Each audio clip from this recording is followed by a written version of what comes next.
aqui ouvir pessoas de teatro lendo textos de teatro.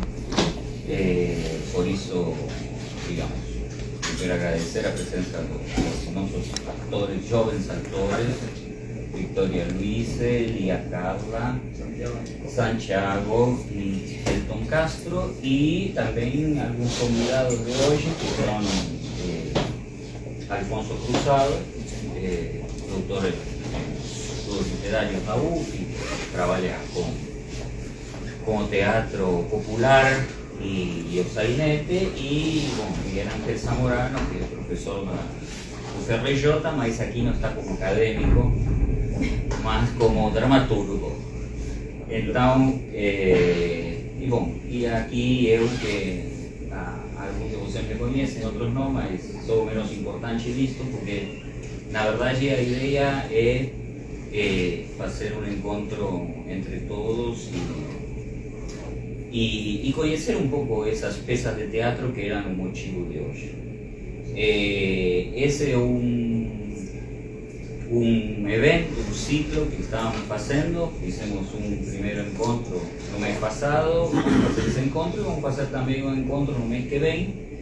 E para esses encontros contamos com o apoio, a organização insubstituível do Instituto Cervantes, que é um espaço muito lindo para poder fazer este tipo de encontros. Agradeço aí a José, o nosso diretor, que teimosamente vem a todos os encontros, porque gosta do teatro, e obviamente ao nosso bibliotecário Carlos, a quem devemos a este espaço dedicado a Nélida Piñón, porque o Instituto Cervantes conta com a biblioteca, uma parte do acervo doado por Nélida Piñón para a biblioteca. Então a gente pode dizer que aqui na Biblioteca do Cervantes realmente temos a melhor biblioteca do Rio de Janeiro sobre estudos hispânicos. E temos também a capacidade de Carlos para orientar todas as leituras. Então, isso que antes se conseguia nas livrarias com o vendedor de livros que nos indicava livros, aqui temos Carlos, que é capaz de indicar todos os livros possíveis. Enfim. Então é isso, gente.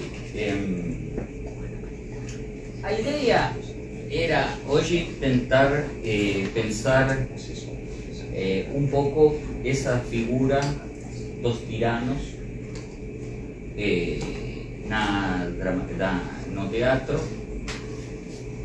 no teatro, digamos, mais antigo e no teatro mais contemporâneo. Então,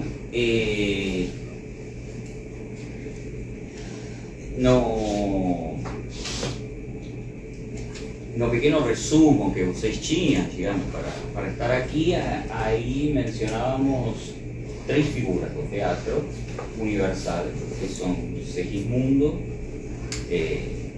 a personagem de La vida es sueño, um autor do século II espanhol chamado Calderón de la Barca, Macbeth, do drama de Shakespeare, e uma personagem que às vezes é menos conhecida, mas que também é interessante, pulando para o século XX, que é a personagem de Giacomo Ui, ou Arturo Ui, traduzido, que é de uma peça de teatro do dramaturgo alemão Bertolt Brecht, já do século XX. Então, na verdade, essas três figuras do teatro encarnam de alguma forma algum vínculo problemático com o poder, com o poder político, e também encarna algum tipo de rebeldia e de briga com o poder constituído, que acaba resultando em uma nova instauração de um poder tirânico. Tá? Então, a minha proposta a essas personagens era um pouco para fazer uma espécie de comparação ou diferenciação entre como se veíam essas personagens tirânicas ao redor, em algum momento do século XVII. Temos que levar em conta que Calderón de la Barca e La Vida es Sueño, que é a peça do tirano Segismundo, de 1600 y poco, 1630 y poco aproximadamente. 1631. 1631. E pela sua vez a peça de Shakespeare, Macbeth também, é de começo do século XVII, 1600, aí sim, pouquinho antes, não se sabe exatamente, mas é 1603, 4, por aí aproximadamente, embora houve várias versões, né? E então aí temos essas duas personagens. As histórias contadas nessas peças são bastante bem conhecidas por todo mundo, mas eu vou fazer um breve resumo para as pessoas que não conhecem. A ideia de La Vida es Sueño é que um rei, Basílio, o rei da Polônia, sabe por um oráculo, ou seja, aí aparece o primeiro elemento sobrenatural vinculado ao poder político, ou seja, sabe por um oráculo que seu filho, Segismundo, vai ser um governante tirânico, ou seja, vai ser um governante injusto, que vai produzir massacres, matanças, em outras palavras, que não vai ser um bom governante, um bom rei. E então, atendendo a esse oráculo, a essa predestinação, por dizer assim, encerra Segismundo numa torre, até que, num momento, a través de uma personagem feminina, Rosaura, descobrem que Basílio tem um filho, Segismundo, e então decidem fazer, digamos, uma prova, a ver se Segismundo vai ser um bom governante ou um governante ruim. Dormem Segismundo e colocam Segismundo de governante. E então aí acontece o que estava previsto no oráculo, né? Segismundo acha que na verdade ele estava dormindo durante todo o seu cativerio e se transforma em um governante extremamente malvado, autocrático, tirânico, o qual faz com que o rei Basílio decida novamente dormir ele e voltar ele para seu cativerio. Só que no meio aí existe toda uma série de intrigas políticas que servem para liberar Segismundo, e então se estabelece uma luta de poderes entre pai e filho, uma espécie, digamos, de luta menos amável, tipo João VI e Pedro I, né? Para ver que o que acontece nesse reino. Segismundo e seus seguidores vencem seu pai, Basílio, mas aí o destino se quebra, porque Segismundo reconhece que ele podia chegar a ser um rei tirânico, mas se submete ao poder do pai, e então o pai delega o governo em Segismundo, agora sim, já transformado em um rei positivo, por dizer assim, não em um tirano, mas em um rei que leva em conta, digamos, suas funções de rei, de acordo com o bem-estar do povo e do resto do reino, né? Então aí temos, é estranho aí com Segismundo, porque não sei se vocês veem que essa tragicomédia, por dizer assim, tem um desfecho bastante positivo, né? Digo, tem um desfecho no qual o tirano, de alguma forma, se reforma. E ao mesmo tempo não tem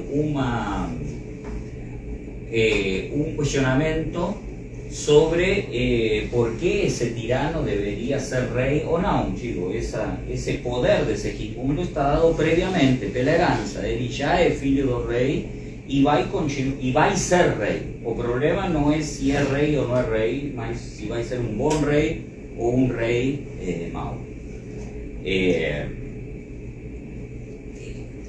No caso de Macbeth, de Shakespeare, que está ambientada na região da Inglaterra, na Escócia, na verdade, né? Nós temos um general, é o general Macbeth, um general extremamente bem sucedido como general, un general que derrota a los enemigos, que recibe el agradecimiento del rey Duncan y que precisamente ese poder se ve, digamos, interferido nuevamente por un oráculo. 3 brujas hacen una profecía que de alguna forma preanuncia que Macbeth va a se transformar en un rey. Y entonces él contando esta profecía para su esposa, Lady Macbeth, levado, digamos, por la ambición de ella y por la propia ambición, a asesinar al rey, para se transformar en rey de Escocia. Se transforma en rey de Escocia, mas a diferencia de La vida de sueño, este reinado breve y violento políticamente de Macbeth, ya que se transforma en rey matando al rey, acaba trágicamente con la propia muerte primero de Lady Macbeth, que aparentemente se suicida, digamos, de la culpa de motivar esa traición de Macbeth contra el rey, y con a victoria también do verdadeiro herdeiro, por decir así, do trono de Duncan, que es Malcolm, que obviamente derrota a Macbeth y acaba con Macbeth. Entonces, sea pelo lado de Segismundo, sea pelo lado de Macbeth, daría a sensación como que a política no século XVI está exclusivamente atravesada por una serie de mecanismos que diferencian un buen rey o un rey legítimo de un tirano o un rey ilegítimo, no digamos, por aspectos morais y hasta políticamente morais vinculados con a idea de que se espera da função de um rei, mas não a partir de um questionamento sobre quais são as personagens que estariam em condições de ser rei. ¿Sí? Tal vez no caso de Macbeth isso possa ser colocado na medida em que Macbeth obviamente não era descendente, não era um pretendente ao trono diretamente, mas era nobre, certamente. Então é uma luta, uma intriga entre nobres. Y entonces o teatro foca nestes personajes, por decir así, altos, longe lo que sería o universo popular, longe lo que sería o universo da plebe. Hoy, Victoria, ahí está a cámara. Cuando comenzaren a leer, tienen que ligar a cámara y apretar el botón vermelho. Tá bom. Se liga de aquí, llegaron tarde. Se liga aquí y se aprieta ese botón. ¿Está? Liga.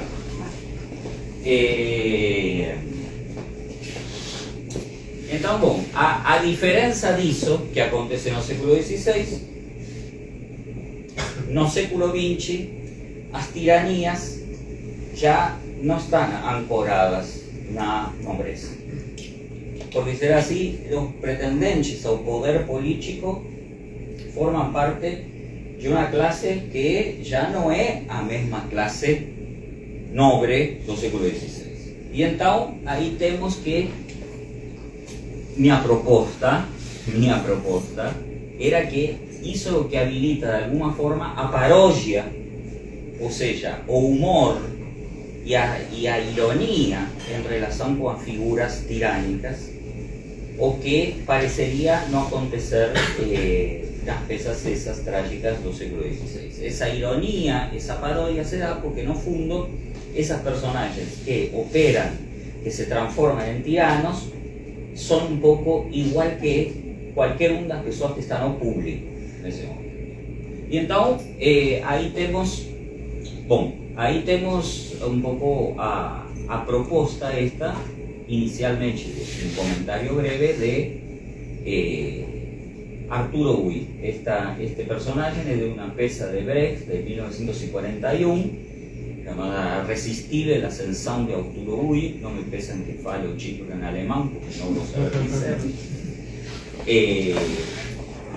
Mas es fácil observar que a pieza de 1941, de un dramaturgo alemán, no exilio, que primero va para el exilio en Finlandia, después va para el exilio en los Estados Unidos, está fugindo lo que sería un régimen nazista instaurado en Alemania con Adolfo Hitler no poder a partir de 1933.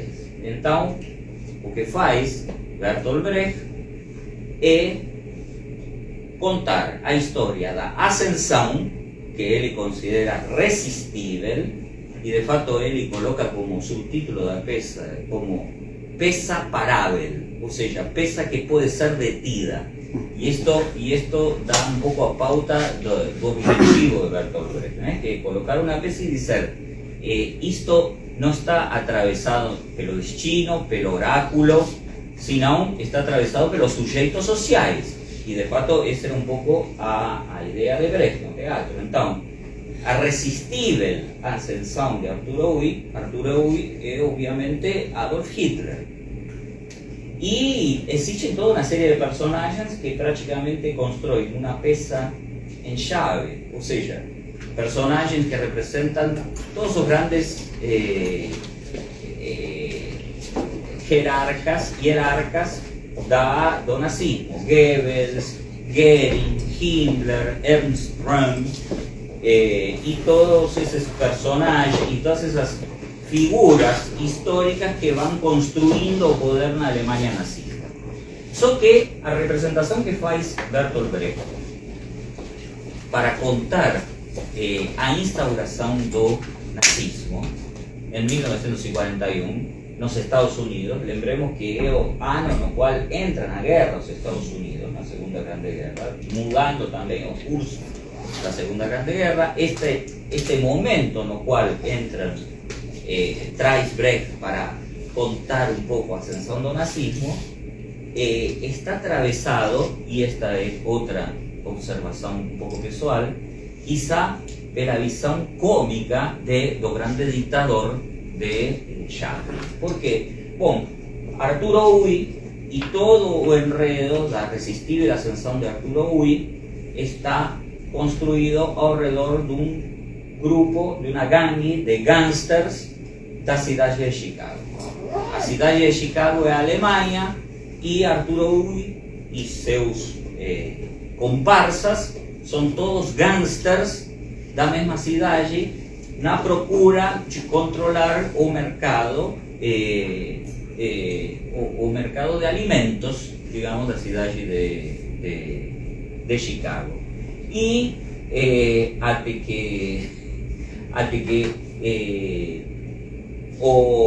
a peça chega a níveis de paródia muito interessantes, quando, por exemplo, o próprio Arturo Ui, como gangster, em um momento para lograr o controle, para conseguir o controle desse mercado de legumes e do comércio, do varejo e do atacado de mercadorias da cidade de Chicago, dá um grande discurso perante os que vendem hortifruti do mercado de Chicago. Ou seja, está, de alguma forma, Bertolt Brecht transformando a construção política e econômica da Alemanha nazista, está fazendo isso num micromundo, mas um micromundo extremamente plebeu, um micromundo claramente vinculado ao que seriam as classes populares, como seriam esse mercado de abastecimentos de frutas e legumes da cidade de Chicago, né? Então aí nós vemos que essa figura tirânica associada ao poder político está recebendo um tratamento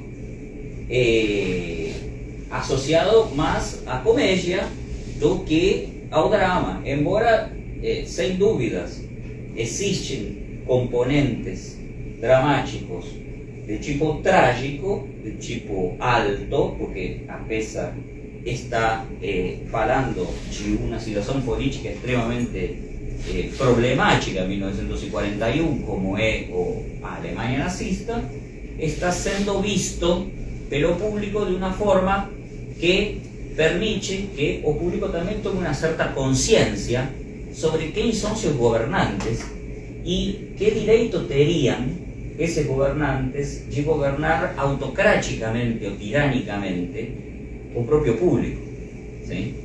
Coisa que não estava tão claro no século XVI, na medida em que os elementos fora do que seriam as causas sociais estavam associados ao oráculo, ao destino, à predestinação ou à própria classe social da nobreza.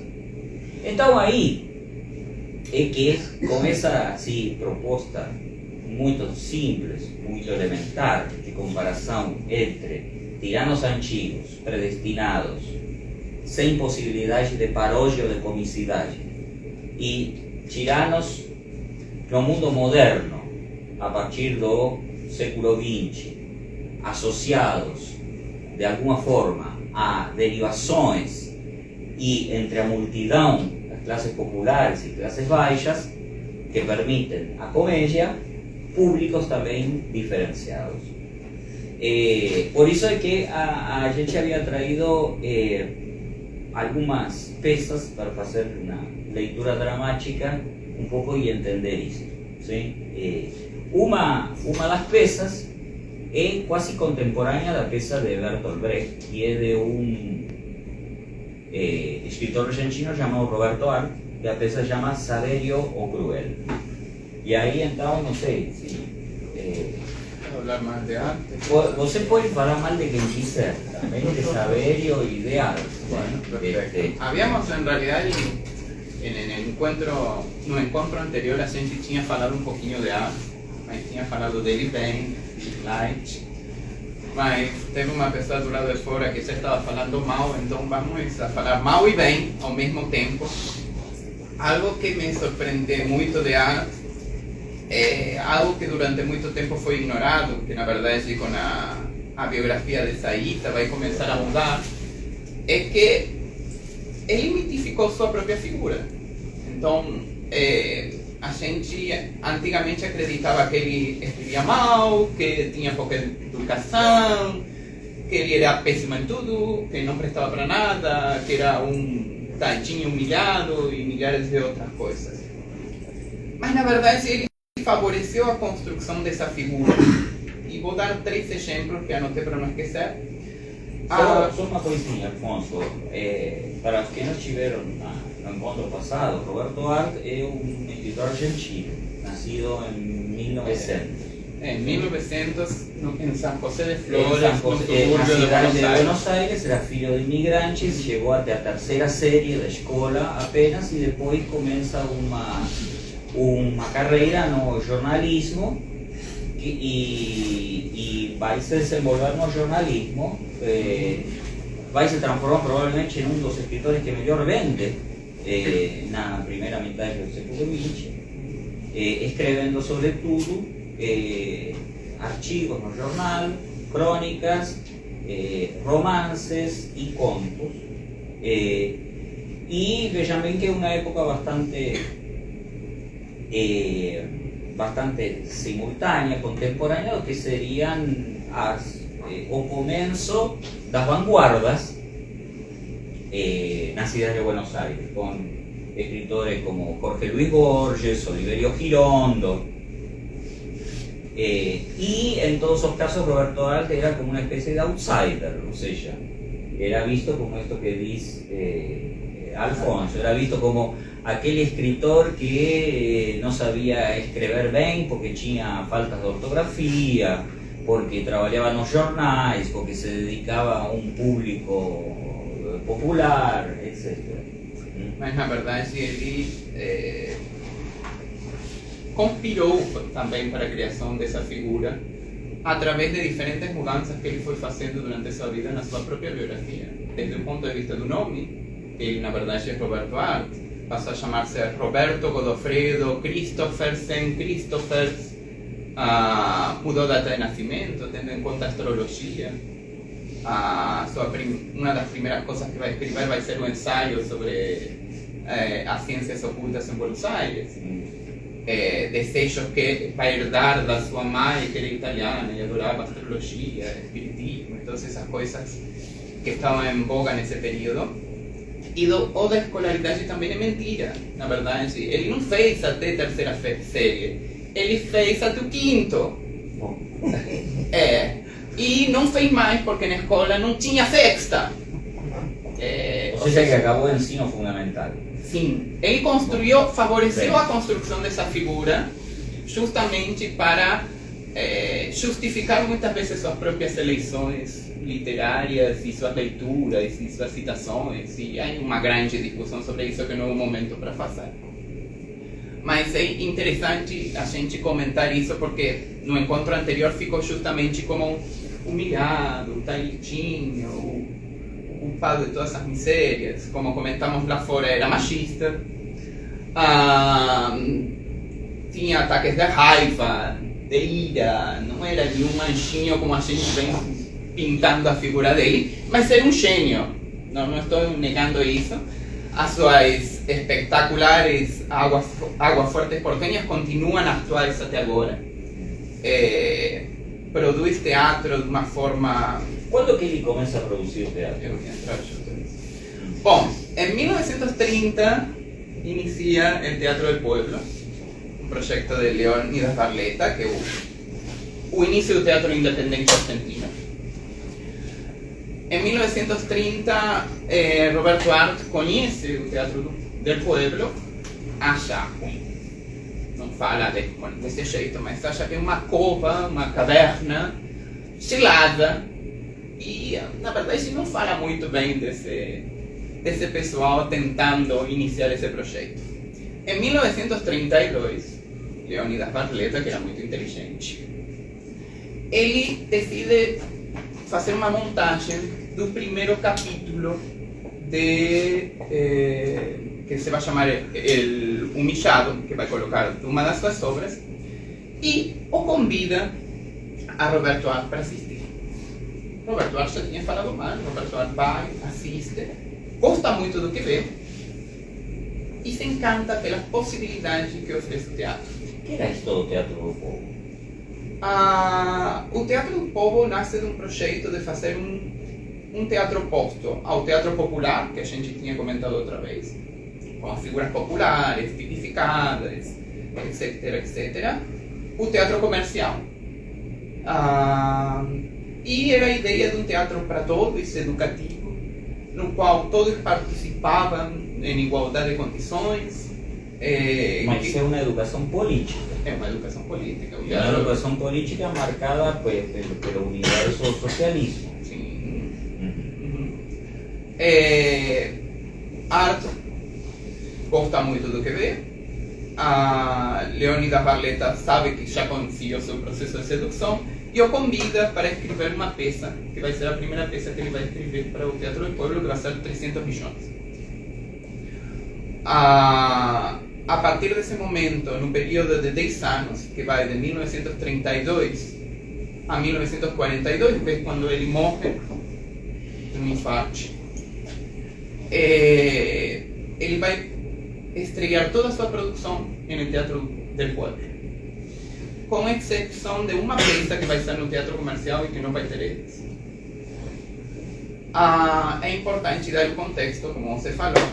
A produção teatral de Roberto Art coincide com a década infame, entre 1930 e 1943. Vem na Grande Depressão, é um período de fraude eleitoral, repressão a opositores, corrupção generalizada, etc, etc, etc. Isso favorece... Igual do que agora. Quase. Isso favorece justamente o crescimento do Teatro del Pueblo e outros teatros independentes. Ou seja, que de alguma forma Roberto Art, por dizer assim, chega como um paraquedista no teatro independiente e no teatro político. Chega, mas já sua literatura e suas aguafuertes, seus Que romances eram característica políticos. Tinha, digamos, alguma impronta política. ¿De qué tipo? ¿Qué acha você? A favor em defesa dos humilhados, de denúncia das situações que se viviam nesse período, todo esse tipo de coisas. Embora não desde uma postura, assim, digamos, paternalista.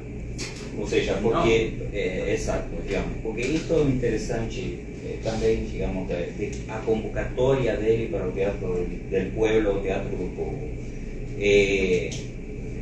Contemporaneamente a Roberto Art, existe toda uma literatura socialista, de esquerda, anarquista, comunista, digamos, de um pouco seguindo a ideia de uma espécie de educação popular que continua nos moldes de os bons e os maus. E Roberto Art, de alguma forma, trabalha politicamente uma mistura interessante a través de otros elementos, como os humilhados, as pessoas das clases populares que no necesariamente son vistas como víctimas, mas que operan como sujeitos sociais, tentando ganhar a vida, conseguindo coisas. Então, a posição de Roberto Art é uma posição meio que excêntrica, digamos, na época, ou não? Sim, desde o seu espaço de produção, sim. Sim, porque, como a gente comentou, a gente tinha a opção de tratar esses temas desde o teatro popular, mas não era a mesma classe que assistia o teatro popular que assistia o teatro do povo. Então, tínhamos públicos diferentes nesse caso. Sim. Mas, na verdade, ele tampouco faz, como a gente comentou no encontro anterior, ele não faz algo totalmente novo, sino que toma parte das ferramentas do que já se fazia no teatro popular, no sainete e em outras representações breves. A diferença é que, bom, aí teria que falar algo que eu não falei. Roberto Art achava execrável o teatro do período. Era exatamente assim. E não somente o teatro, é bom falar mesmo. Cine, O que é letras. Execrável, chico que O pior do... achava muito ruim o Sim, teatro. o pior possível. Pior. As letras de tango, o cinema, principalmente o carnaval, ou seja, tudo que tiver alguma impronta popular, de certa forma, como manifestação cultural, para ele era péssimo. Mas ele achava que no meio desse espaço tinha alguém que se destacava por cima de todos os outros, que era Armando Discépolo, outro dramaturgo, letrista de tango, etc, etc, que nesse momento, nos anos 20, estava escrevendo suas peças. E ele era sumamente fã dele e principalmente uma peça que se chama Babilônia, que é uma cena de criados enquanto se faz um jantar em uma casa de uma família de novos ricos seria, não? O equivalente seria novos ricos, não? Que quando eu pensava como fazer parâmetro para que vocês entendam como é. Viram Downton Abbey, o seriado? Bom, viram o que passa na cozinha, embaixo, a fofoca, a briga? Tudo isso acontece na peça, em uma peça breve. E o que ele faz é retratar todos os conflitos que se dão entre essas classes populares e o pessoal da casa, que são os novos ricos. Roberto achava que essa era a melhor peça que tinha sido escrita até o momento. E justamente parte desses conflitos e essa forma de tratar os conflitos, ele vai transferir ao seu teatro. E retomando as peças que você vai falar, a primeira vai ser a Iglesia. No, vamos a ir directo para Saverio, porque en Saverio también Roberto Arrentán coloca as duas clases, né? Coloca uma clase más popular, digamos, a través da figura de Saverio, y a clase dos riquiños, que se supone que son mauriciños y patriciñas que están en una fazenda y están preparando una forma de se divertir. Similar ao que a gente viu no encontro anterior da Patota. Ou seja, não é nenhuma novidade o que a vai fazer no teatro, só que vai fazer dentro de um movimento diferente. Você tem que destacar a novidade, porque se a novidade é que é assim, tem que falar mais dele hoje. A novidade, bom, sabe que o Curel representa realmente uma novidade. Na verdade, temos um tirano aqui. Não, mas espera. O ponto é o seguinte, Alfonso, eu querido Alfonso está falando do que a gente falou no encontro anterior. Ele no encontro anterior mostrou um pouco como funcionava um gênero muito popular chamado sainete. E tinha um sainete muito impressionante chamado La Patota, a gangue. A gangue é um sainete muito breve no qual um grupo de mauricinhos e patricinhos acabam matando um francês que tem que receber um dinheiro e acabam zoando e passando por cima de toda uma série de personagens que são imigrantes, populares, etc., sem nenhum tipo de punição, como é mais ou menos o que acontece no começo do século XX. Então, já nesses sainetes, que eram peças do teatro popular, existia esta espécie de conflito de classes acima do palco. Esse mesmo conflito de classe acima do palco é o que, de alguma forma, destaca Roberto Arlt na obra de Discépolo e também o que destaca nesta peça de Saverio Curel. Você quer contar um pouquinho como que é a peça? Sim, posso contar. Bom, um grupo de amigos mauricinhos, patricinhos, pessoas da classe alta, ricas, que não tem nada para fazer na sua vida, motivados por uma amiga do grupo muito cruel, que se chama Susana, decidiram fazer uma brincadeira para entreter a todos esses convidados a uma festa. Então, a brincadeira é fazer de vítima a um vendedor de mantiga, popular, um vendedor de mantiga, e Susana compra a mantiga inicialmente dele, fala que for para ver um projeto, e quando ele vai, Susana faz de conta que ele está louca, totalmente louca. E, ou seja, se finge de louca. Se finge de louca. E qual é seu personagem para se fingir de louca? Ela é uma rainha, que perdeu o trono. Que perdeu o trono, que foi destroada, ou seja, quase que um conto de fadas, né? Um conto de fadas. Ela se finge de que está louca e a personagem da sua loucura é uma rainha que perdeu o poder, que perdeu o trono. Por quê? Porque perdeu o trono. Por um golpe de um coronel. Por um golpe de Estado. Um coronel tomou o poder da rainha. Sim? Se finge de louco. Se finge de louco. E então? Então, outro dos amigos se faz passar por doutor E fala que a única solução para solucionar o problema de saúde de Susana é entrar na história dele e permitir que ela mate ao coronel. Exatamente, ou seja, estão todos confabulados em uma grande zoação contra Saverio. Para se divertir nesse verão na fazenda, deciden seguir esta ideia de Susana.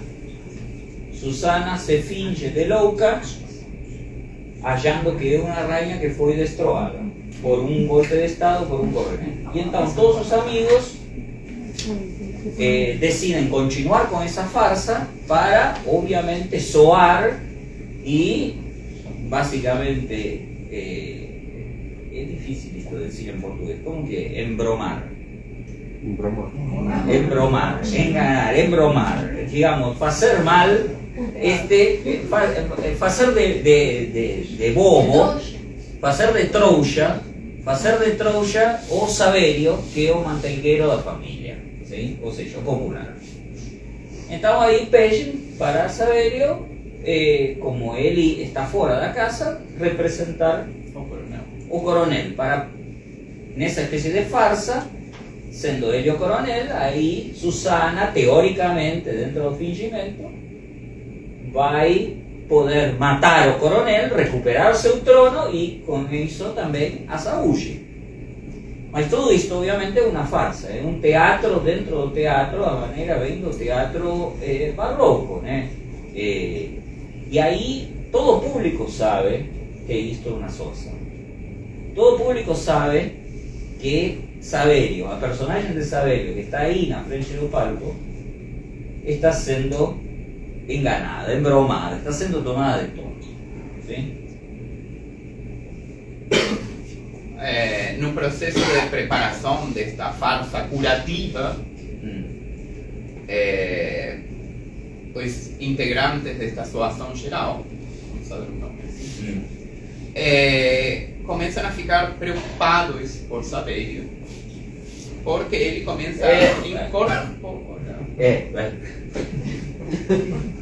Porque aí vem o suspense. Aí vem o suspense.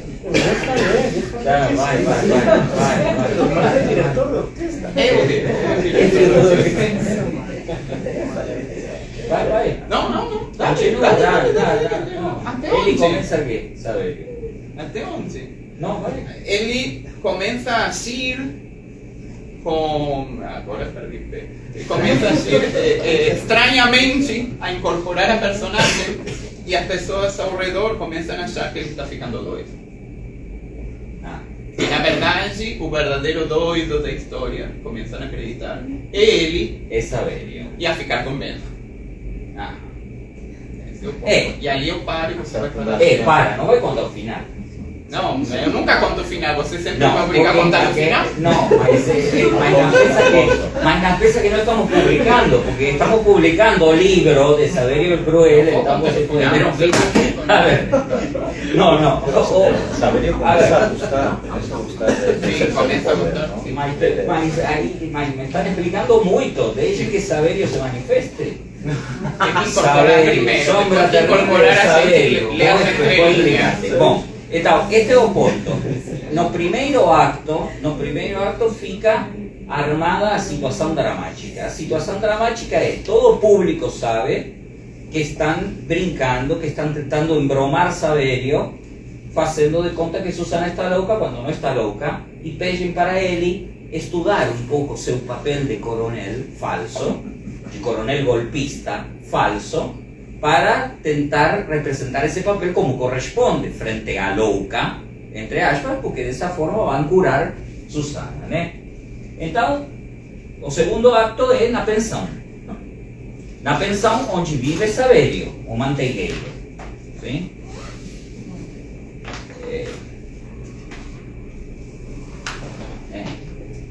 Bom, então, na pensão, sim? Vamos com a leitura? Vamos com a leitura.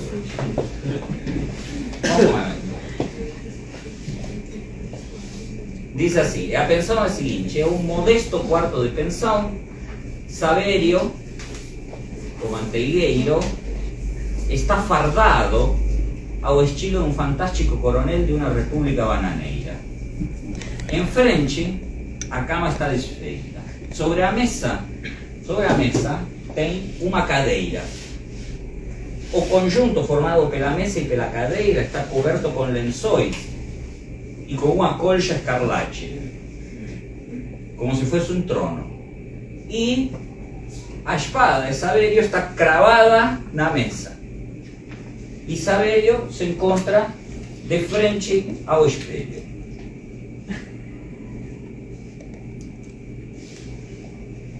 Saverio. Fora! Cachorros! Saí-vos da minha vista! General, que fuzilem esses atrevidos! Senhor ministro, acredito ser conveniente levar esta divergência para as Nações Unidas. Marquesa, os favores que a senhora solicita são serviços pelos quais eu lhe sou grato. Caralho! Essa frase me saiu redonda. Vossa Eminência, a impiedade dos tempos presentes atormenta meu coração de governante prudente. Não poderia o Santo Papa solicitar aos empresários católicos que imponham um curso de doutrina cristã para seus operários? Minha senhora, o governante é coronel, o coronel homem, e o homem ama a ti.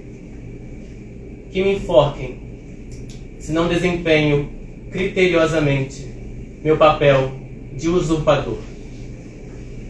Entra Simona, que é uma das empregadas da pensão. Posso? Pode entrar! Posso? Pode entrar! Vejam como esse homem deixou os lençóis e a concha. Simona, tem que me dar o tratamento de excelência. E depois dizem que eu sou mau caráter, que sou desordeira, violenta e fofoqueira. Vejam como esse homem emporcalhou os lençóis, se não é um nojo. Simona, não seja desrespeitosa com o filho de Ares. Nem Ares, nem Gêmeos. Como se percebe que você não precisa se quebrar esfregando trapos no tanque? E cravou a espada na mesa. Se a senhora vê isso, te mata. Ficou louco?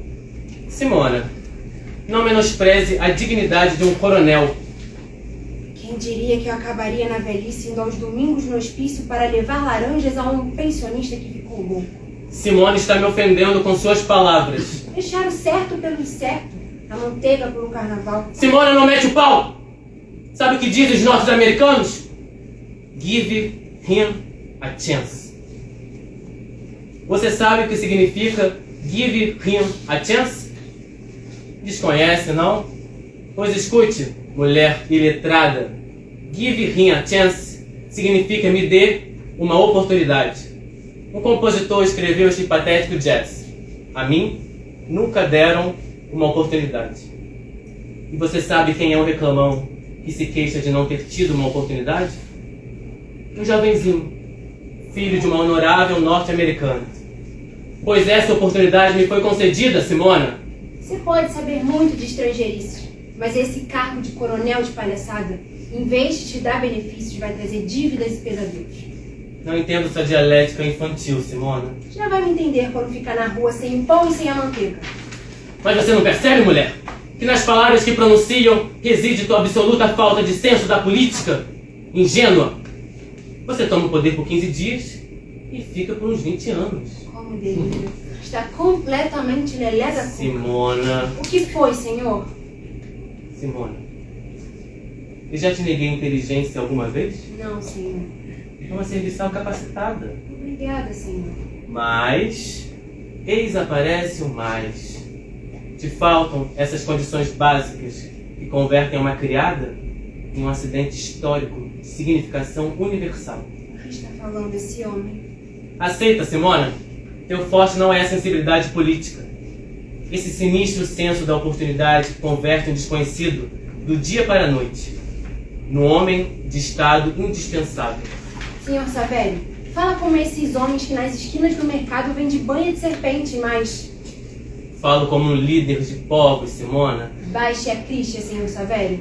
Se lembre dos seus primeiros tempos. Se bem me lembro. Voltava tão cansado que quando tirava os sapatos tínhamos que tampar o nariz. Parecia que em seu quarto havia um gato morto. Ó, serviçal frouxa! Se escutassem teus conselhos, Mussolini ainda estaria pavimentando as rodovias da Suíça. Hitler, pincelando paisagens com guache nas cervejarias de Munique. A mesa servida não é para todos, senhor. Pro diabo com essas mulheres. Enfim, aí temos essa primeira escena entre Saverio y Simona, y a servicial. Y en ese momento tocan a porta y entran o Mauricinho, Pedro, o sea, uno que está confabulado en esta situación para Saverio, y otras dos patricinhas que están también confabuladas en esa situación, que son Luisa y Ernestina, de 20 años aproximadamente. Entonces Pedro se finge de médico, ¿no? Entonces llegan para ver o que está haciendo Saverio, porque demora en ir y se presentar como coronel para Susana, ¿no? Entonces llega Pedro. Boa tarde, amigo Saverio. Boa tarde, doutor. O senhor está um sonho, Saverio. Eu vou lhe apresentar uma amiguinha, Ernestina. Muito prazer. Que bem lhe cai o uniforme. Dá uma voltinha pra ver. Tá na última moda. Lhe dá um ar marcial. Ficou chique. Se o senhor passeasse pela Rua Florida, todas as meninas ficariam loucas. Não é pra tanto. Está sendo modesto, Saverio. Não é verdade que se parece com Chevalier em Alvorada do Amor? É verdade, o senhor tem algo de parecido com Barrymore, o jovem. É mesmo? E sua namorada? Já viu o senhor vestido assim? Não tenho namorado, ô senhorita. Provavelmente é casado e com filhos. E o que é isso? Direi aos senhores, uma paródia de um trono, para ensaiar. Notável. Que engenhoso! Que maravilha! Eu não te falei, Ernestina? Esse é o homem que necessitamos. Como haveríamos de nos virar sem o senhor, Saverio? Oh, o senhor previu tudo. Vou buscar cadeiras. Licença. Está louco esse homem. É um pobre coitado. Mas no sonho dele tão descaradamente, pois vai se dar conta. Aí Saverio volta com 3 cadeiras. Por que se deu o trabalho, Saverio? Não é trabalho nenhum. Muito obrigada. Senhor Saverio, sem querer ser indiscreta, é muito difícil apossar-se do seu papel de coronel? Não iria me perdoar nunca se perdesse esse espetáculo. É questão de tomar posse, senhorita. Nossa época está tão cheia de exemplos de homens que não eram nada e terminaram sendo tudo. Que não me chame a atenção viver hoje dentro da pele de um coronel. Está vendo como eu tinha razão, Saverio, ao solicitar de sua ajuda? E o senhor dizia que era antimilitarista. Como em tudo, é questão de começar e provar. E o que estava fazendo quando nós chegamos? Ensaiava. E por que não ensaia agora, Saverio? Oh, sim! Senhor Saverio, ensaie. É que... É conveniente, Saverio. 6 olhos vem mais que 2. Eu digo como médico. Naturalmente. Seja bonzinho, Saverio. Vai ensaiar, né, Saverio? E de passo corrigimos os defeitos. As cenas improvisadas nunca ficam boas. E o senhor? Concorda? Sim. Sim. E como vai a senhorita Susana? Os ataques estão menos intensos, porém muito frequentes. É o contrário, Saverio. Os ataques são menos frequentes, mas continuam intensos. E o senhor acha que vai se curar? Eu ponho grandes esperanças na reação que pode provocar essa farsa. E se ela não se curar, não fiquem aflitos. Pode ser que aceite compartilhar o trono com um coronel usurpador. Não diga isso, Saverio. E por que não? O senhor sabe que as necessidades políticas determinam casamentos considerados à primeira vista irrealizáveis. Saverio, cale-se. Pense que é a minha irmã. Tome a espada, Savério. É preciso? Claro! Estará a caráter. Estou bem assim? Muito bem. Como um dossel. Separe um pouco a espada do corpo. É mais elegante. Assim. Pra mim, parece que está bem. Ele tem mais a postura, Savério. Os coronéis sempre têm aspecto marcial. Eu imagino que estou aqui, no trono, repelindo os inimigos políticos e exclamo: Fora, cachorros! Não se escuta nada, Savério, mais forte. Sim, com mais violência. Fora, cachorros!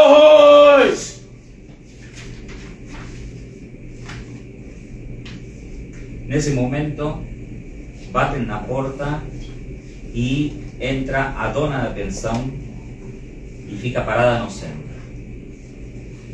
Que escândalo esse na minha casa!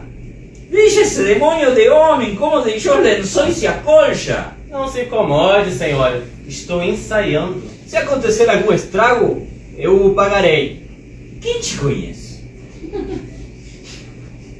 E você, Savério? Arranje outro quarto, porque aqui isto não é um hospício, sabe?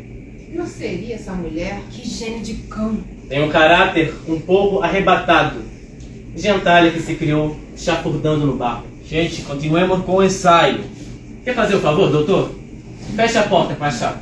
Onde ficamos? Agora é uma conversação que eu mantenho durante o baile, no Palácio Imperial, com uma dama esquiva.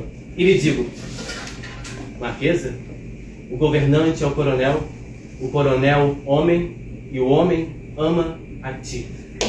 Savério. Divino. Lindo, Savério. Me lembra desses versos da Marquesa Eulalia, que escreveu Rubem Dário. Esteve tão fino como o mais delicado homem viajado. Escutando, imaginaria que o senhor é um simples vendedor de manteiga. Imagina se Susana, depois de se curar, se apaixona pelo senhor. Agora recebo uma visita do legado papal. Como é natural, o tom de voz tem que mudar.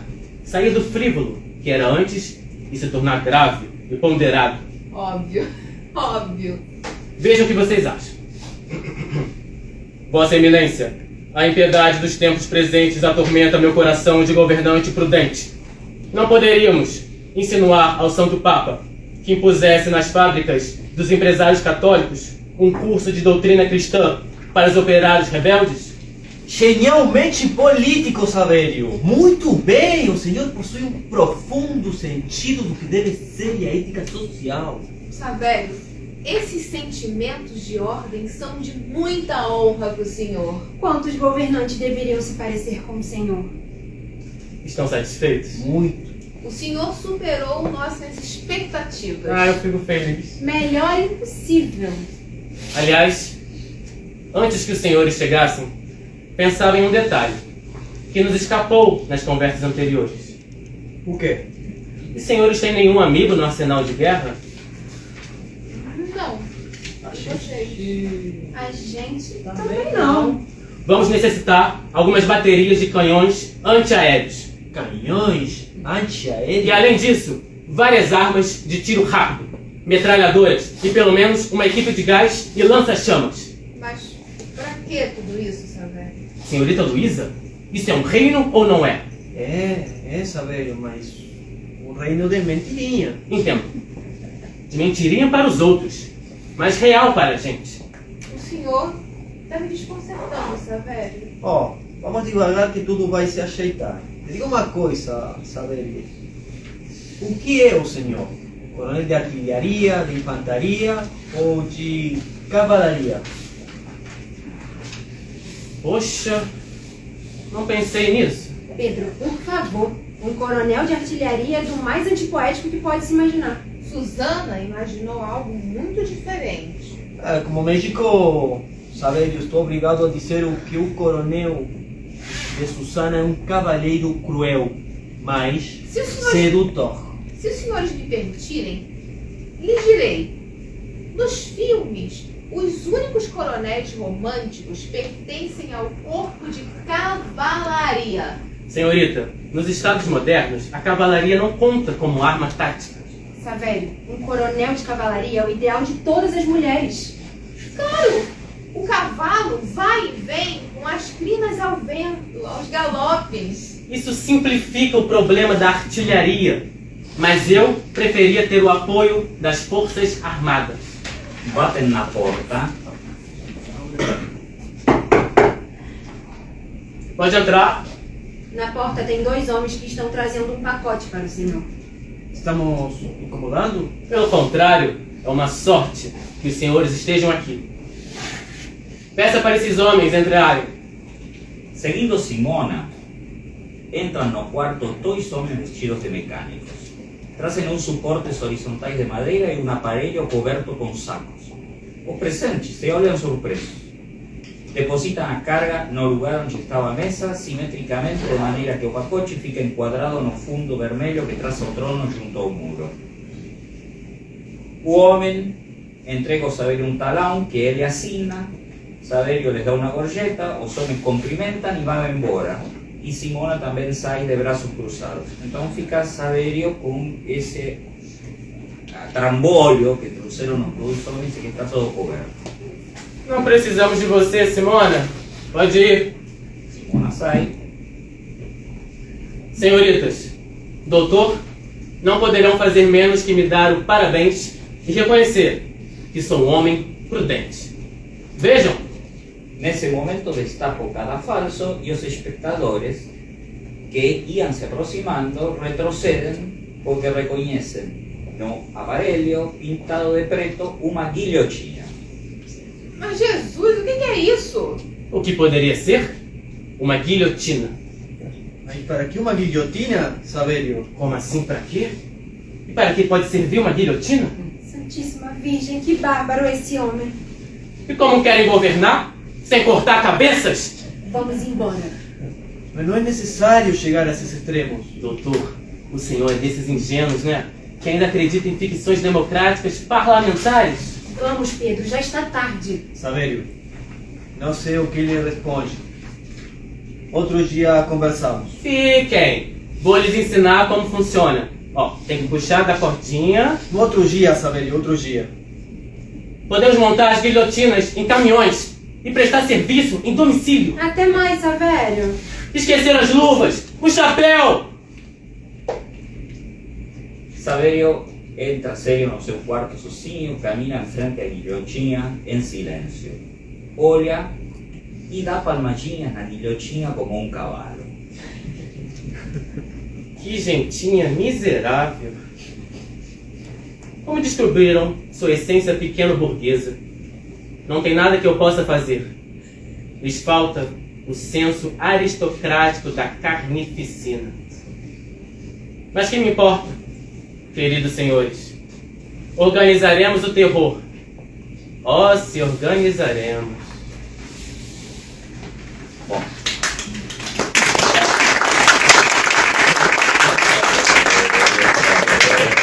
Saverio, aqui vem Saverio. Bom, aí está. Agora vocês, né? ¿Está louco ou está louco, Saverio? No sé, parece ser que tiene un instinto natural por de dar la oportunidad a un hombre simple, común, ¿no? de representar una farsa y confunde la ficción con su instinto natural de ejercer un poder de forma cruel, ¿no? Pero de una manera natural. Mas eu não sou especialista nessas coisas. Estou fazendo um comentário aqui muito lateral. E você que diz, Parece- ¿está louco ou não está louco, Saverio? ¿Representa bem seu papel? Representa bien su papel. ¿Por qué? Porque comienza a incorporar las características que él enxerga en este tipo de gobierno. Él incorpora perfectamente. Mas ele não. Bom, eu vou contar o final, se falar o que eu achei dele. Ele não. Ele é um bom ator. Ele é um bom ator. Não sei, aí deixa com vocês. Ou seja, o desfecho da obra é. José. Yo señalaría la identidad, cierta identidad, cierto precedente, que no sé si existe el precedente, de que Roberto Arlt conociera la pieza Ocubu Rey de Alfred Jarry. Que es exactamente eso, el absurdo, el personajillo ridículo que, imbuido por el poder, acaba siendo el rey, cortando cabezas, mandando fusilar gente, etcétera, se imbuye del papel, ¿no? Yo creo que debió, claro, es una obra que es 40 años anterior, desde el 896. Siglo 1901. No, del 96. Del 96. De Jarry, sí, se escribe todavía a finales del 19. Entonces, esta pieza, yo creo que es posible que Arlt la conociera, porque funcionó mucho entre los círculos anarquistas de vanguardia. La pieza de Jarry, las vanguardias anarquistas europeas la tradujeron a varias lenguas y tal, y es muy posible que Arlt, que no lo habéis nombrado, pero realmente él se mueve todo su teatro y toda su obra política, no es tanto una opción ideológica, sino una opción subversiva. Yo creo que Arlt es un personaje subversivo. Él cree profundamente en la subversión, no en la construcción de un nuevo mundo ni de llevar adelante una ideología. Si pensamos en sus novelas, sus personajes, sus conspiraciones, los Aín, el anciano melancólico, todo ese paradigma de tomar el poder a través de financiarse con la prostitución, tomar el poder así muy bien, ¿sabes para qué? Porque yo creo que era profundamente anarquista, y además en la época también, en los años 20-30, Argentina, digamos que en Buenos Aires había un gran movimiento anarquista. Venido de Italia, venido de España y tal, entonces estaba esa idea del anarquismo subversivo, de hacer la revolución, sin saber muy bien para qué, pero vamos a ver, la revolución era esa idea de acabar con el poder. Yo creo que en estas piezas de teatro que cuestiona el poder, vimos el personaje del negro la semana anterior, Cipriano, que bailaba, cantaba y les contaba cómo era el mundo en las islas del Caribe y tal, y subvertía a esos obreros ideologizados, incluso sindicalistas, que era gente de orden, y él no, él traía el desorden, la subversión sin más.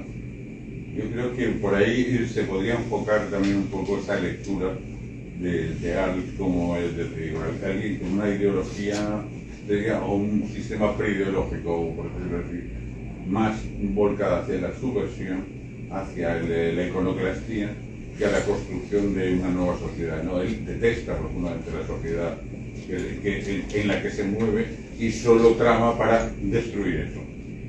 Y no tiene un constructo porque es profundamente individualista. De ahí su atracción por el lumpen, el proletariado, la marginalidad, etcétera, esas figuras desestructuradas de la sociedad. Y lo enfocaría más, quería recordar para el público brasileño, después de que escribió muchos aguafuertes, esas crónicas que fez de Buenos Aires, que se hicieron enormemente popular, él moró durante más de un año aquí no Rio y fez una seleção de aguafuertes cariocas, que semana a semana ele escribiu a realidade que ele olhava no Rio tão diferente destas cidades do que era o Buenos Aires dos anos 30, porque ele chegou aqui en 1930. Acho que si pueden hacer una colección, pueden ver o que fue el pasado de Río en los años 30, como fue visto por Arlt, incluso la sorpresa de cuando él hace una persona que había nacido en una senzala, era filho de escravo. Nossa, yo que acho que esto es una sociedad moderna, una sociedad tal, mas ainda aquí estoy usando una persona testemunha de un pasado que no es tan longe, es aquí reciente, el pasado de esclavitud. Y hace toda una reflexión sobre ese grupo impresionante. Las aguafuertes cariocas, eso está interesante. ¿Qué piensan vocês sobre Saverio? ¿Alguien quiere comentar algo? José. Penso que ele vê nesse momento a possibilidade de ter mínimo poder e sente que a única forma de mudar alguma coisa dessa situação é cortar as cabeças dos dois. Eu me senti muito identificada com isso também. tem a guilhotina, tem essa situação cômica, e por interpretar esse papel e ainda deixar os outros apavorados, se de alguma forma retornar à brincadeira que eles estão fazendo. Eu acho que em algum momento ele entendeu o que estava acontecendo aí e joga para eles. Sempre assim, possibilidade de mudar alguma coisa, como foi feito na Revolução Francesa. Vamos acabar por essa gente que estão rindo de mim. Agora, é interessante, né, também porque não está brincando apenas com saber. Arte está brincando também com os patricinhos e as patricinhas. Ou seja, arte está, de alguma forma, colocando no palco duas coisas. A primeira é uma observação que faz, que não é minha, mas que é a observação de Viviana Gelado, que está aqui, que escreve o prefácio. E é a cultura, digamos, de mentirinha também, dessa classe alta, que faz referência ao cinema, a John Barrymore, que não sabe citar um livro de Rubén Darío, etc. Ou seja, por uma parte, Roberto Arlt está colocando, digamos, a personagem que é vítima, Saverio, mas também está mostrando que essa suposta classe alta, ilustrada, que está se aproveitando de Saverio para se divertir, também não é nem ilustrada, nem muito mais do que isso, digamos, é uma classe alta da cidade de Buenos Aires com pouco conhecimento, com conhecimento que não tem nada a ver com a aristocracia. Fingida tal como a ficção que estão montando. E, exato, existe todo um fingimento em relação com isso. E outra coisa também é a sensação, digamos, de pavor dessa classe supostamente poderosa que quer se aproveitar de alguém que não tem poder e como isso volta depois contra eles. Ou seja, de alguma forma, estão jogando com fogo. Por isso que a peça, que é de 1936, é curiosa, porque é uma peça anterior à peça de Brecht. É uma peça na qual a personagem de Saverio pode dizer: olha, eu não sou ninguém, mas poderia vir a ser como Hitler e Mussolini. E nós hoje pensamos, bom, mas olha como acaba Hitler, olha como acaba Mussolini. Mas em 1936, Hitler e Mussolini são o ponto mais alto do que seria o modelo de um governante totalitário, como chega à cúspide do poder. Em 1936, Hitler é respeitado por todos os governos ocidentais, da mesma forma que Mussolini. Então, de alguma forma, o que está dizendo, suponho que tem a ver com isso, essa classe. Digamos, a Fiesp se aproveita para colocar a uma pessoa no poder que sabe que não tem condições de estar no poder, mas pensa que pode controlar essa pessoa. Até que essa pessoa mostra que também é perigosa para a própria Fiesp. Sim? É curioso, mas o modelo, digamos, da paródia tem a ver um pouco com isso. Tem a ver com esta ideia, a diferença do que acontece com Arturo Ui, tem a ver com a ideia de que, ou seja, uma classe, por questões econômicas, pode se aproveitar em uma paródia de um personagem popular, sim, que conhece muito melhor que essa própria classe quais são os mecanismos da política. Porque não sei se é que você lembra que você falou que parecia como que Saverio de repente tinha essas inclinações, mas eu não sei se são inclinações de Saverio. Eu acho que talvez o que faz Saverio é representar muito bem seu papel, ou seja, colocado no papel de um coronel usurpador, Saverio tem muito mais claro como age um coronel usurpador que a própria classe que quiere inventar a farsa. Es que esa es la metáfora traducción que puedes hacer con todas las dictaduras bananeras. Porque aconteceu con Trujillo, que aconteceu, no sé, con un general de Bolivia de 1930 también. Ya en la época de los modelos, los dictadores ya había parodiado con Tirano Banderas, de Valle Inclán. É un personaxe que, sen ser da clase dominante, é un lacayo da clase dominante, máis cando pega o poder. Ya no abandona, somete a toda a sociedade. Hai o exemplo dictador, que Hitler, Mussolini, Franco na España, que no 37 está facendo o seu golpe. No está Franco na mesa, iso é interesante. No, ainda está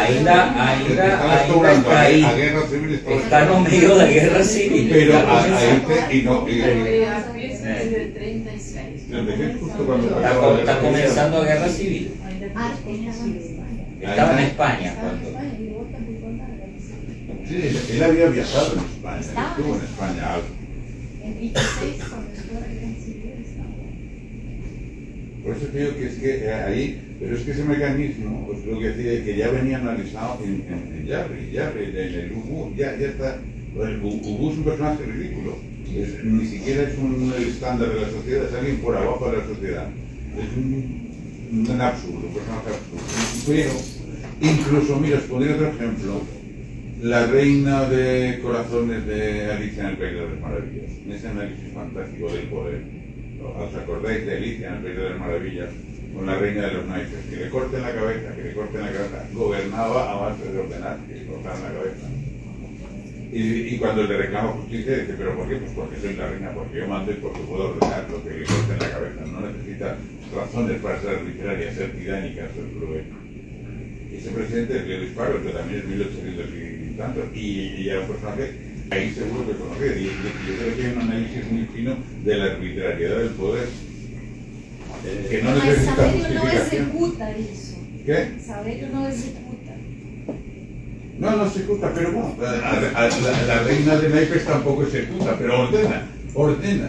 Mas Saverio, nesse sentido, não chega a executar também. No llega a ter o poder, porque todo el mundo acorda que es un fingimiento, pero él llega un momento que confunde ya as fronteras del fingimiento con su papel.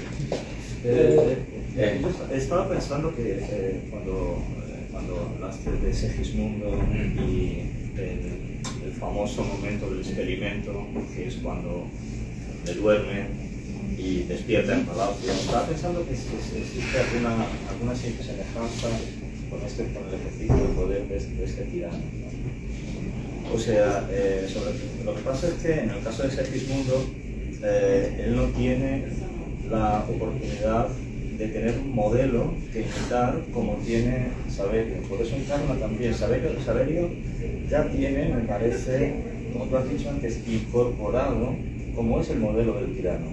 Por eso lo hace también.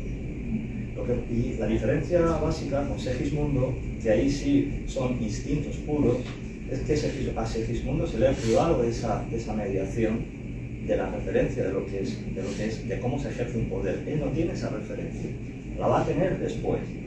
Y en ese momento actúa de manera cruel, brutal.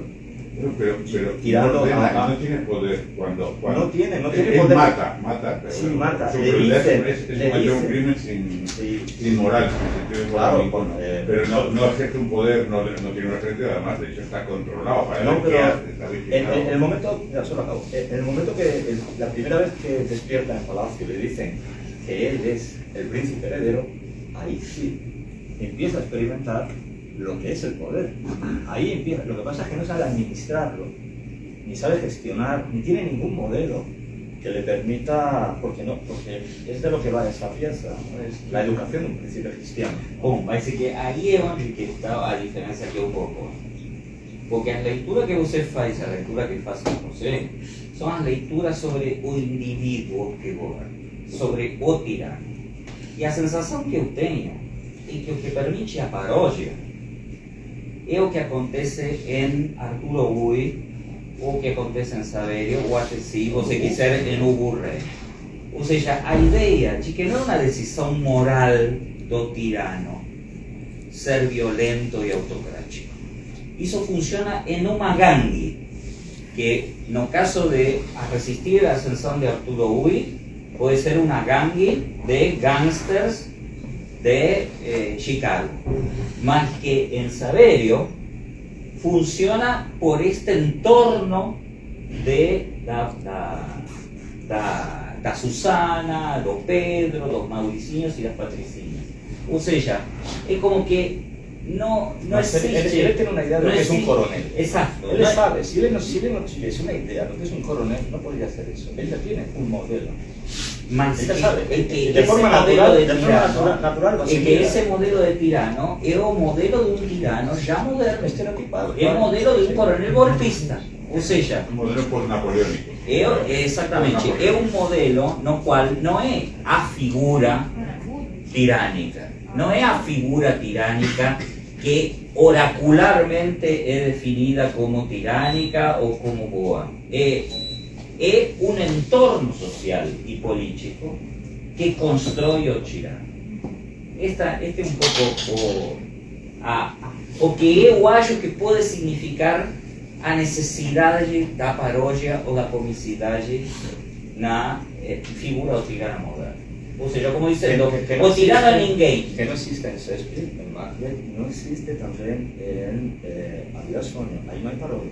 No. No hay parodia. En Exacto. Macbeth hay una crítica a una pasión desordenada, a la ambición de poder, que causa, que tiene un efecto desastroso. Exacto, o sea, desastroso. as Y personas... en La vida sueño, lo que hay son un montón de cosas y casi ni una de ellas tiene que ver con el tema de la tiranía. Exacto.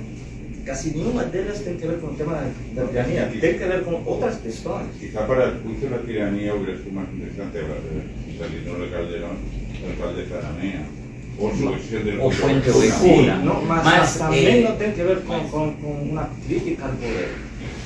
Tiene que Hay un ver. juicio. El poder y la ley, porque en Zaramea lo que hace es el juicio de la ley y el poder. La preeminencia de la ley sobre el poder, sobre la arbitrariedad. Sería De ahí que salga el rey luego sancionando, ¿no?, que la ley y se discute si se cumple la ley independientemente de la jerarquía social. En Zaramea está claro. Sí, Alcalde, yo estoy pensando en tiranía como ejercicio de un poder soberano, no como ejercicio de un particular, que en este caso es un capitán del rey. En el alcalde de Zalamea, lo que tenemos es un abuso de poder de un mal aristócrata, de un mal representante de la caballería. Es un abuso de poder. La tiranía, estoy pensando en una forma de gobierno político. Y en el alcalde de Zalamea no existe ese tema. No, el único referente de tiranía será el artículo contra Tebas o una cosa de esas cosas que atropellan todo digo, pero Mesmo assim, vocês estão falando dos governantes, é verdade. Arturo Ui, Hugo Rey y Saverio son gobernantes de Menchirina. de la reina de corazón, Bom, claro. este é o ponto. Até mesmo no século XX existe a possibilidade de falar sobre o poder a partir do baixo. E esse baixo pressupõe que hoje está fulano e amanhã está cicrano e depois de amanhã está outro. E o modelo de governo não é uma escolha de decisão política, nem pessoal. Eu não sei... ¿Quieres contar el final? Se anima, vocês sabem como alguém, bom, obviamente que muita gente sabe aqui como é o final de Saverio el Cruel. Eu não queria contar, mas Eu adoraria saber. Você gostaria de Eu saber? adoraria saber. Não li, adoraria saber. Bom, vamos então vai. contar o final, vai. Vai. Eu parei Vai. justamente onde entra a cena, que por isso eu parei de falar, que é quando todo mundo acha que ele realmente está doido, totalmente perdido, doido. Chega finalmente a festa, a Susana aparece esperando ao Saverio vestida de personagem de tragédia grega. Sim. Então, finalmente esperam ansiosamente a chegada de Saverio, que não chega Saverio. E Saverio chega, como resumir tanta informação em poucas palavras, Saverio chega e fala que ele sabe que tudo é uma farsa e que não vai representar mais. Mas Susana insiste na personagem da rainha e do coronel. Eu acho que uma parte também muito interessante da peça, porque isso se transforma em um jogo sexual. de sedução e ele tenta manter ele na personagem e não consegue e começa a ficar cada vez mais com raiva. Solo una coisinha. Básicamente, antes de ese punto, Saverio es un estragaprazer, porque llega y Susana representa, oh, llegó meu coronel, sei lá, y Saverio no responde. ¿Y por qué que você está así? Y porque você no está louca, para Saverio. Eu ya sé, me contaron todo que estaban zoando de mí y todas estas personas que están aquí para zoar de mí. Entonces, es como que se produce así, una especie de quebra, ao ponto de que Susana pede para todos saírem do salão, porque ela tem que pedir perdão, para se desculpar con Saverio por este acto tan feio de querer zoar. E então aí entra Ali a leitura. Ali ela começa a entrar em personagem novamente, falar com ele, tentar convencê-lo sí, que ele me é disculpar, real, que no vou me disculpar, que não sei o que. que me disculpa, que eu estava afim de você, não Sim. queria Assumir os seus assumir isso, então inventei sentimentos. toda esta farsa, porque queria estar com você, queria ficar com você, então que coisa, que pode fazer uma mocinha de boa sociedade se não inventar uma farsa gigantesca para se juntar ao homem que quer quando esse homem é um popular? Inventa uma farsa gigantesca para... E falar com você. Agora sim dá para contar o final, porque já vimos uma parte. Entrando na personagem, frente a toda essa situação, pega um revólver e dá um tiro nele. Exatamente. Mas quem pegou o revólver?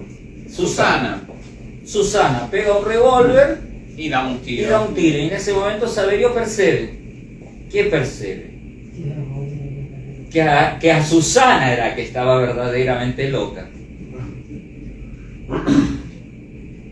Então ela nunca esteve apavorada, né, com tudo isso que eu perguntar agora, mas você atirou. Não.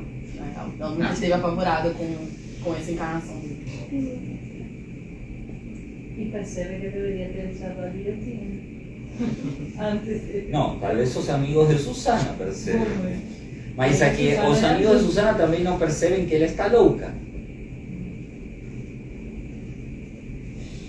Embora... ¿Eh?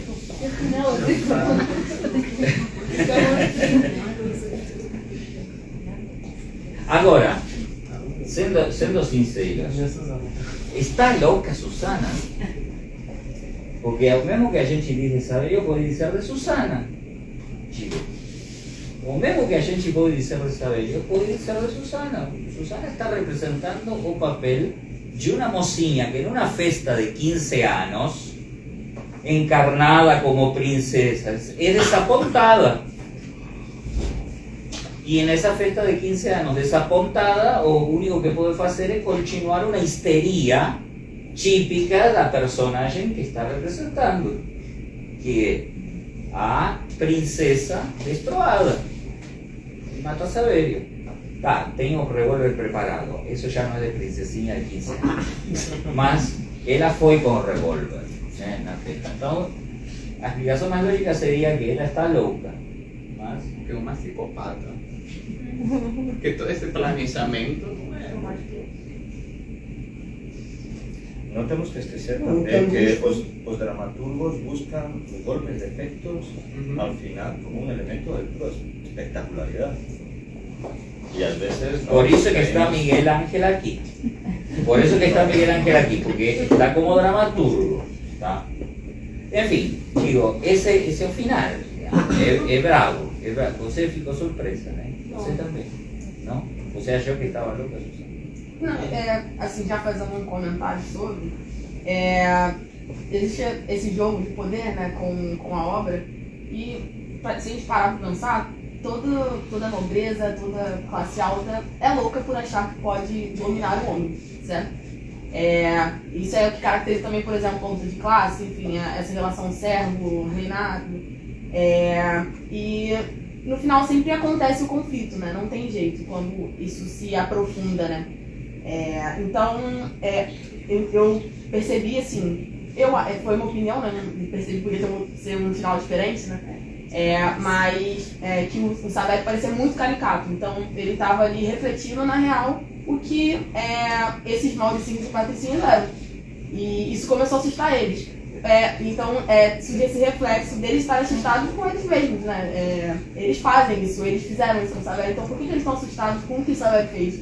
Então e no final, assim, a Suzana, isso.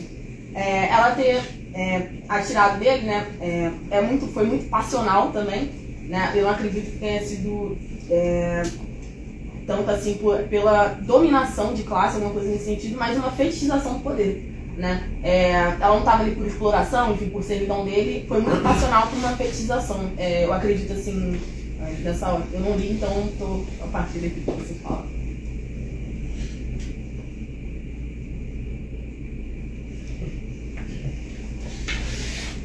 Enfim,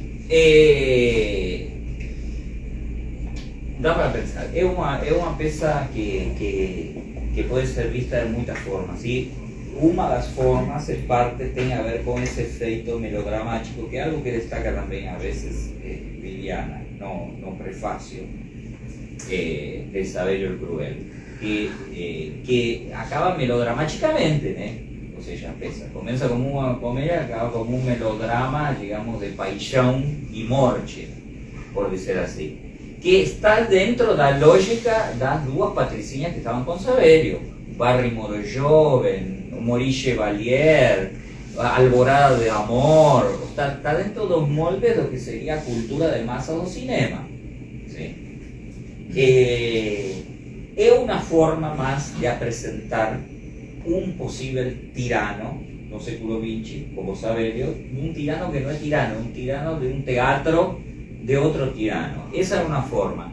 A outra forma, a gente trouxe, digamos, eu convidei, e quero agradecer muito ao Miguel Ángel, que bom, estamos aqui faz um tempo, porque Miguel Ángel, além de professor, é um excelente dramaturgo, ou seja, escreve no apenas essa peça que estava aqui colocada em um fragmento de A Perturbação, mas também tem outras peças escritas na Espanha, com premiações, etc.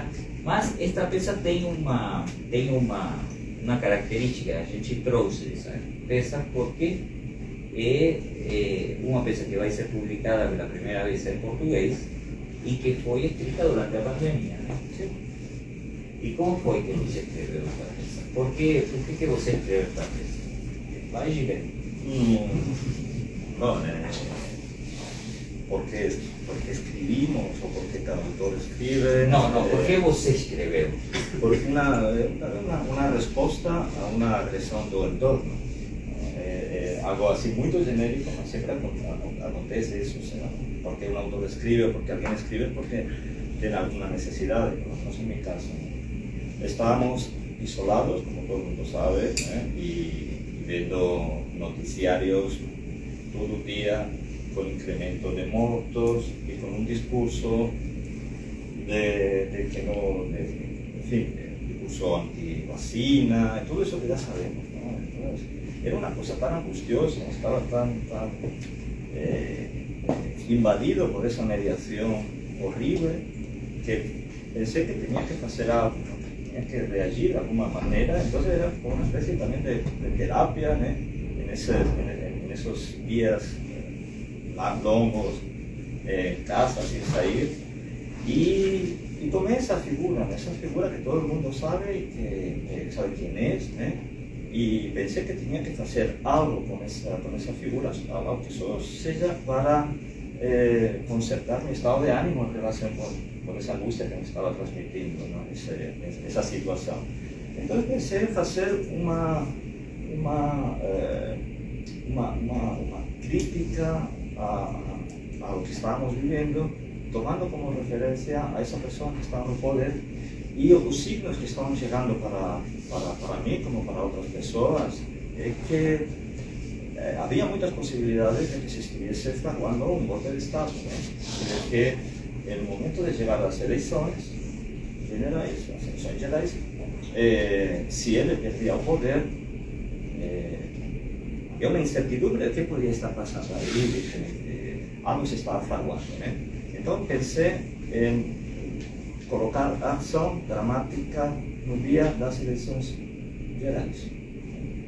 Ou seja, a ação é praticamente uma unidade de tempo. Uma unidade de tempo, sim, claro. Quando hoje as eleições gerais do Brasil de 2022. Sim, exatamente. Era o dia 31 de outubro. Não se fala especificamente desse dia, mas se coloca na primeira didascalia a referência a que a ação acontece nesse dia. Né? E aí, antes de começar a escrever, tive que colocar algumas ideias para... Uma dessas ideias era que o personagem principal do qual queria falar, o personagem sobre o qual queria fazer esta espécie de sátira política e paródia, tinha que ser um personagem ausente, não? Como emulando algumas obras clássicas nesse sentido, como La Casa de Bernardo Alba, um personagem ausente é uma peça fundamental do desejo de todas as mulheres dessa casa, o Império Romano, ou outra peça clássica na qual todo gira em torno do personagem ausente que nunca aparece, mas que condiciona o que acontece na peça, como Esperando a Godot, por exemplo. Não? São duas referências onde a dramaturgia se pensa a partir de um personagem que nunca está, mas que os que estão ante o público estão sempre condicionados por o que acontece por as decisões ou pelo que as expectativas que têm, ou nesse caso os medos que atravessam em relação a esse personagem ausente. A dramaturgia esta se pensa em relação a esse personagem ausente, que já sabemos quem é, e pensei em um personagem, ou seja, só uma pergunta, ou seja, é o dia das eleições do Brasil. Sim, vamos a tema, por exemplo. Antes de ponerse a escribir, você tem que decir qual é o universo de discurso sobre o que quero escrever. O que queria escrever era atingir um tema que é clínica e política. É assim. Outra coisa é se conseguia chegar a isso. Né?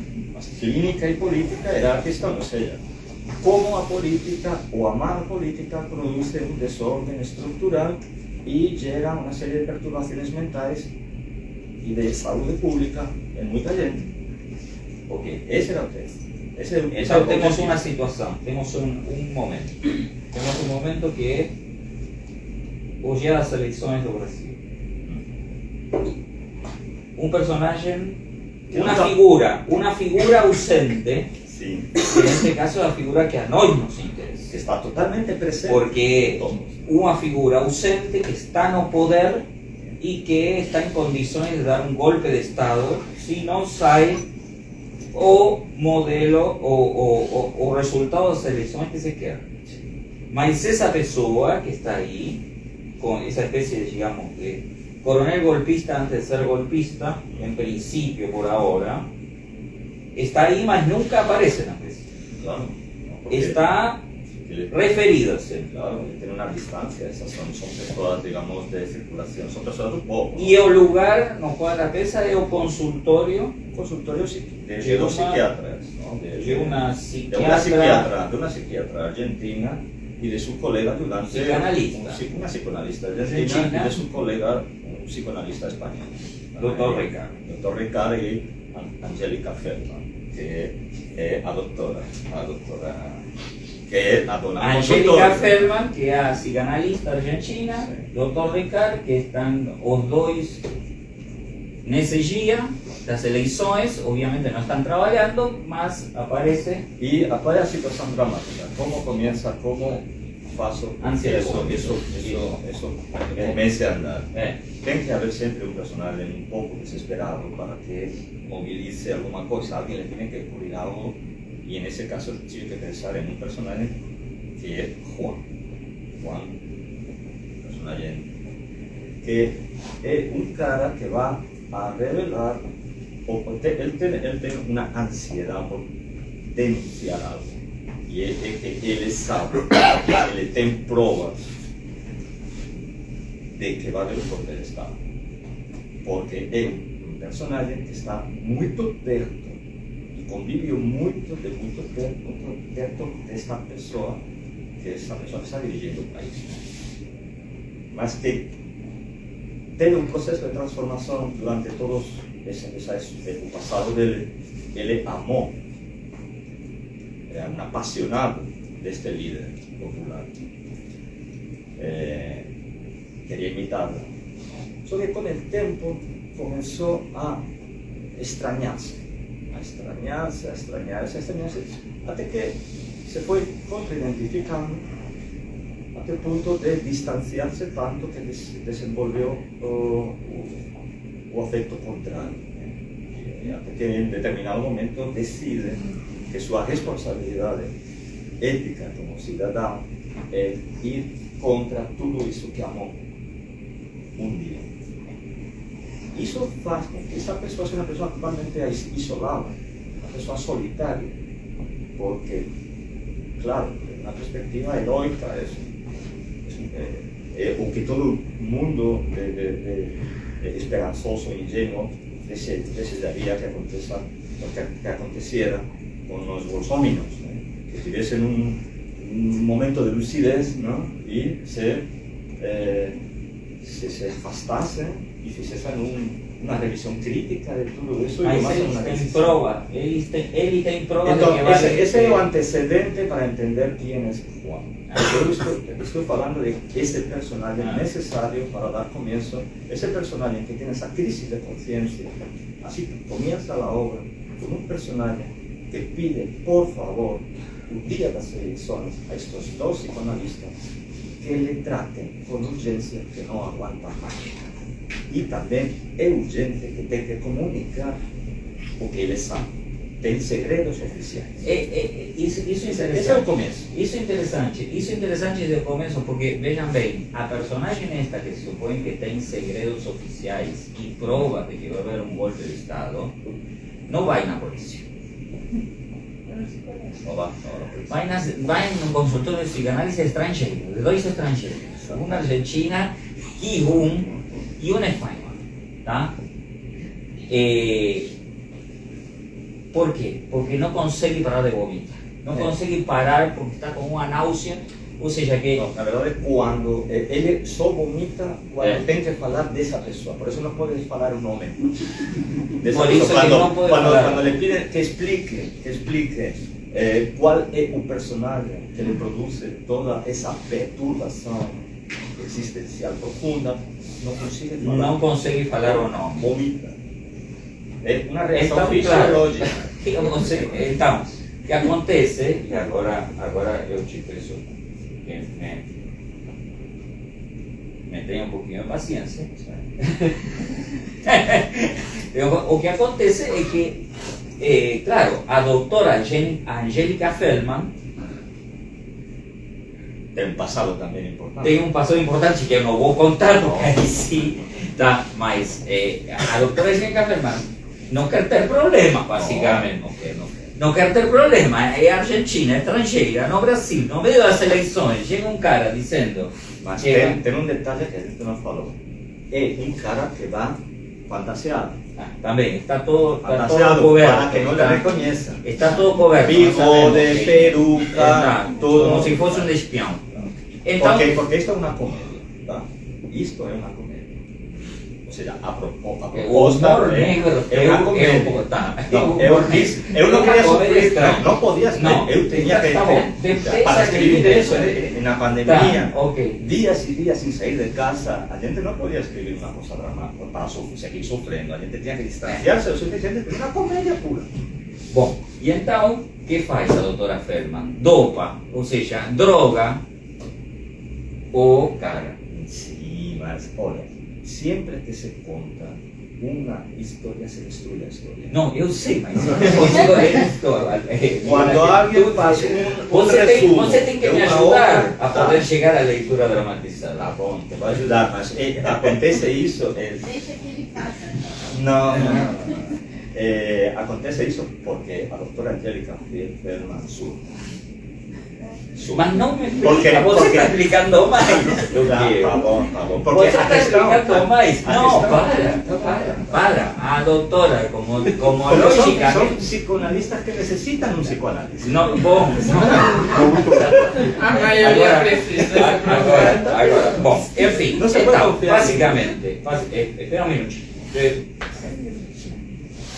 Doutora Angélica Ferma dorme o Juan. Chamamos de Juan porque Juan é o homem névoa, como está caracterizado. Una inyección de pentobarbital. Ele mete uma injeção de pentobarbital, dorme Juan e chama quem? Chama o marido de uma amiga dela, o delegado Marco Aurelio, para contar toda a situação. Uma clienta, ou seja, é uma clienta. Bom, por isso, ou seja, em outras palavras, a doutora Feldman dorme o cara e chama a polícia, chama ao delegado Marco Aurelio, que é o marido de uma clienta ou paciente, né? Cliente e paciente, mais ou menos, não importa. Paciente. No, es una paciente, una paciente. Bom, é uma paciente. Então, Juan, posso avançar? Rodrigo, se a gente tiver precisar que você leia as conclusões. Sí. Juan está extendido na poltrona ergonómica, completamente sedado. Sobre a mesa retangular direta tem duas mutações órficas dispostas como em uma oficina de reparação. Mutações órficas são os quadros de outra parte da peça vinculada com têmpulos. Intervindo en su restauración, o versátil doctor Ricardo. La señora Feldman camina de un lado para otro de su consultorio visiblemente nervosa. Después de algunos instantes tocan la campainha da rúa. O sea, la doctora Feldman y el doctor Ricardo están esperando que llegue o delegado, Marco Aurelio. ¿Tá? Aí está. Deve ser Marco Aurélio. É, boa hora. Pode abrir? Que alternativa eu tenho? Mande entrar o delegado, peça-lhe que sente, que eu espero aqui dentro. Pergunte-lhe também se deseja beber algo. Quando estiver acomodado, chame pelo interfone que eu saio. A doutora Feldman se dirige à porta corrediza que liga com o resto do apartamento e sai de cena. O doutor Ricardo, contrariado, chega até a porta da rua e abre. Sorprende-se ao deparar-se com uma jovem de bela aparência, cabelo solto, figura bonita e olhar resplandecente que segura entre as mãos um pacote coberto.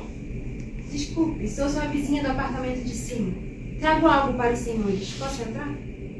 Na verdade... Será um instante, nada mais. Claro, entre por favor. Seu nome é... Nádia. Nádia. Nádia é bem parecido com Nádia. Só muda uma vogal entre meu nome e essa linda palavra em espanhol. Nádia, ninguém. Mas decidi que isso não poderia ser um destino. Nádia não pode ser ninguém. Olhem para mim. Isso é uma parte de Nádia, né? Às vezes as personagens falam para a plateia. Então, no meio da situação dramática, se para e a personagem fala isso, a personagem de Nádia fala isso para a plateia. Nádia adentra no consultório e se detém na parede do fundo até receber instruções de para onde deve ir. O Dr. Ricard, que por um instante parece descentrado, reage. Por favor, siga-me. Quer sentar-se? Queria desculpar-me pessoalmente em nome dos meus amigos pelo barulho que estamos fazendo. Mas sente-se. Nádia senta-se em uma das poltronas destinadas aos pacientes. Justamente frente dela, Juan, este homem névoa, o cara que está dormido, está extendido em sua poltrona ergonômica completamente drogado. O doutor senta-se na poltrona contínua. Obrigada. Não acho que... Como lhe dizia, decidi descer para me desculpar pelos incômodos que tenhamos causado. Uma forma de controlar a euforia dos meus colegas com o que está acontecendo. É compreensível. Pedi a eles moderação, mas não há maneira. Não se preocupe. Por isso, lhes trouxe isto. O que é? Um bolo de mirtilo. Espero que gostem. Mas que surpresa! Pegue, o senhor deveria prová-lo. Como não? Por favor, não me trate de senhor. Está bem. Quer algo para beber? Talvez Um drink? Não quero incomodar. Incomodar? Imagine. O que você bebe? Tem rum? Tenho. Vou colocar um envelhecimento caribenho com um pouquinho de gelo e te acompanharei com uma dose de gin enquanto provamos esse delicioso bolo. O doctor deixa o bolo descoberto sobre a mesa, va y levanta-se. Doctor Ricard está bebendo desde mais cedo, né? Sabe de uma coisa? Diga. Li algum de seus artigos e admiro muito o que escreve. Ah, é sério? Sim, de verdade. Gosto das suas posições sobre o impacto da clínica psiquiátrica e de suas práticas abusivas na prescrição de fármacos. Muitos desses transtornos depressivos e de ansiedade têm uma causa econômica, e muitas dessas causas devem-se às péssimas políticas públicas e os interesses perversos da indústria farmacêutica. Sim, bom, faço o que predico, só que às vezes é necessário escrever e aplicar. Sim, claro. Mas continue. O que estava dizendo? Um governo como este, por exemplo, destruiu as pequenas melhorias que deram nos últimos anos. E veja os estragos que é produzido, a deteriorização do meio ambiente, a exclusão definitiva dos grupos subalternizados, o empobrecimento da classe média, o crescimento da fome extrema, o desmonte da saúde e da educação pública, enfim, um cataclismo absoluto. Mas, por sorte, parece que hoje o pesadelo acabará. Por isso essa euforia em cima. Desculpe, estamos entusiasmados. Caramba, está muito politizado. Toma. Obrigada. É que eu faço jornalismo investigativo. Sim, a doutora Feldman me disse que eram estudantes de jornalismo. Saúde. Saúde. Oh, minha nossa, que bom. É mesmo. Tratam muitas pessoas importantes. Um companheiro de apartamento me contou que um dia cruzou com Nicholas Sullivan. Não posso falar dos meus pacientes. Ah, mas Nicholas Sullivan é Nicholas Sullivan. É. Muita coisa. Mas nem sequer posso confiar nisso. Um dia talvez eu pudesse encontrá-lo acidentalmente no elevador, não sei. Sinto muito. Entendo, perdão. Não há problema. Não pense mal de mim. Eu não. Mais de uma vez cruzei com a doutora também. Mas nunca tinha visto você. Sabia que trabalhava com ela. Está bem informada. Assim. Bom, consultei seu site. Eu sei quem você é. Que maravilha. Obrigada. Por isso eu conheço seus trabalhos. E o que você acha? Pode criticá-los? Não, mas não há nada para criticar. Admiro-os. Não. É claro. Está brincando. Não seja modesto. Estou falando mais do que sério. Suas posições são ousadas e perspicazes. Escreva muito bem. Eu queria te conhecer pessoalmente. Bom, desci. Reconheço que a história das desculpas foi um pretexto. Não. Sinto muito. Que tonta. Eu deveria ir. Falei demais. Por favor, estou dissociado. Não vá ainda. Está bem. Mas me fala uma coisa. O que aconteceu com este senhor? Há um paciente com sérios problemas de ansiedade. Não tem boa cara. Testamos um tratamento experimental. Corre um fiozinho de saliva pelo canto de sua boca. Coitado. A doutora Feldman aparece detrás da porta querendo chamar a atenção de Ricardo. Tem alguém ali tentando falar com você. Ah, é a doutora. Perdão. Doutora, venha. Quero lhe apresentar alguém. Esta é Nádia. Muito prazer. Sinto a intromissão, mas eu queria me desculpar pelo barulho e trazer-lhes uma torta de mirtilo. Aquí, tanto el doctor Ricard como Nadia como la doctora Feldman se dirigen virándose en una parte ao público. Comienza el doctor Ricard.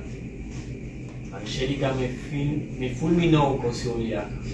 Notei sua contrariedade. Primeiro, por não ser o delegado. Segundo, por encontrar a Nádia no seu consultório. Ainda que para mim fosse como a aparição de um anjo. Não consigo tirar os olhos do céu, seus olhos, seus lábios, peitos e a sua boca. E ele se deu conta de que eu estava me derretendo quando comia sua torta de mirtilho, que não era outra coisa senão seu corpo transfigurado. Lógico, fez um elogio à minha obra e isso me deixou louco. O que eu poderia fazer? Sentimento. Agora mesmo não sei se é produto do gin ou da minha frustração. Nadia, ao público. A doutora deve estar se perguntando o que faz uma jovem como eu num lugar como este. Às vezes é o que eu me pergunto também. Sempre me sinto a contragosto nos lugares.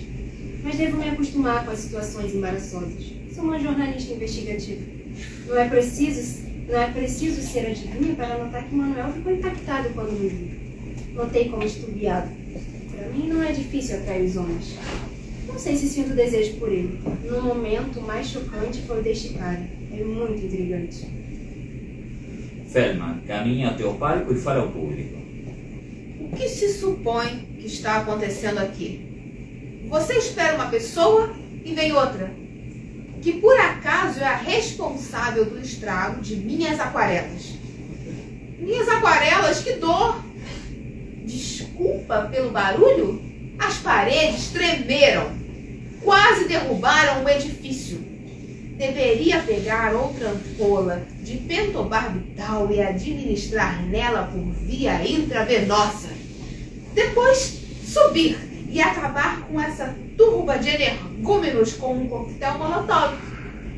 E se não bastasse, chega com uma torta de mirtilo pedindo desculpas e magnetizando o idiota do Dr. Rickard.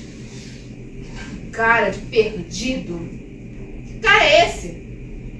Parece que dormiu a fundo. Eu posso ter exagerado na ampola. Se não começa a acordar rápido, eu vou ter que chamar uma ambulância. Prove-a se quiser. Para, oferecendo um pedaço de torta à víctima. Pouco depois, quando Nadia está saindo, o doutor se dirige na porta para acompanhar a Nadia, abre e diante deles se encontram com um homem de meia idade que é o delegado Marco Aurélio. Sim? Estamos aí, Marco Aurélio? Vai, Marco Aurélio. Passei para a página 10. Vou ajudar. Ah, peraí.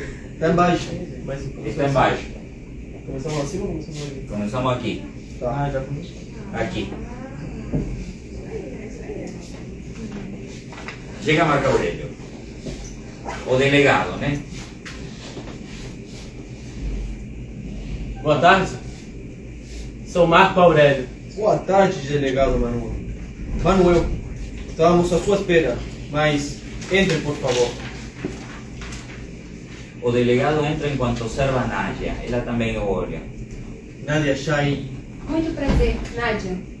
Olá, Nádia. Um prazer. Bom, tenho que ir. Por aqui, por favor.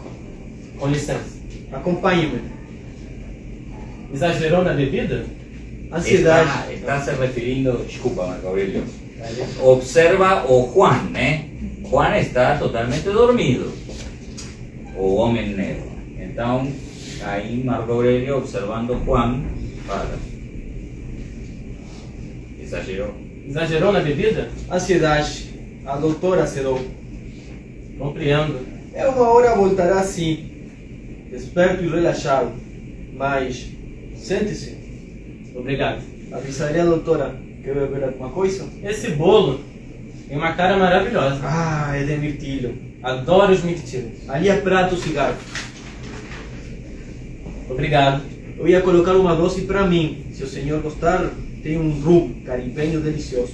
Agradeço-lhe, mas estou de serviço. Ah, sim, esqueci. Mas coma, o senhor verá como vai gostar. Delicioso. Tem cara de ser um bolo caseiro. Nada que fez, nossa vizinha. Se uma criatura tão bonita faz esses bolos tão incríveis, não quero nem imaginar como fará outras coisas.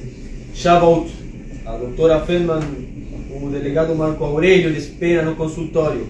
Já saio, Manuel. Obrigada. A doutora virá em uns instantes. Sim, não se preocupe.